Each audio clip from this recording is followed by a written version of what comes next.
撞都撞了，你还敢说谎？痛批夺走独子性命的问讲根本一直在说谎。阮桥本气到不行，因为他手上握有证据。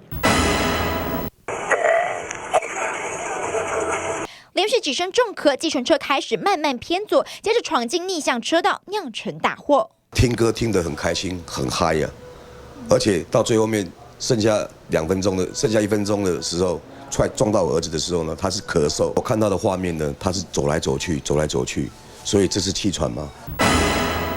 撞死2人，司机没有打电话先救人，反而通报车队。接下来更令人傻眼，车身上的台湾大车队 logo 立刻被撕掉，甚至在警方到场前，家属质疑这个动作大有问题。如果说台湾大车队它里面有通讯设备的话，它那个无线电会一直传送，它车子里面的所有的通讯设备统统拔光光。那我不知道为什么要拔光光。我没有办法保护我儿子，我只好把它放在这里，我来保护他。阮胜祥开心的笑容永远留在爸爸身上，而最舍不得这笑容的，还有平常他最保护的妹妹。相差3岁的兄妹俩感情相当好。阮胜祥脸书说：“这世上就只有你一个妹妹，谁胆敢欺负你，老子就跟他拼命。”而平常2人也很爱在家中开玩笑。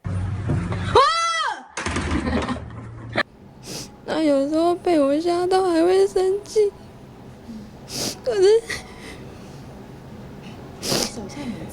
影片满是回忆，也想念哥哥。妹妹帮他开祈福社团，更把哥哥的签名永远牵在手上。他字真的很丑，可是我想要是在我一直可以看到的地方，我就会一直觉得他在我旁边。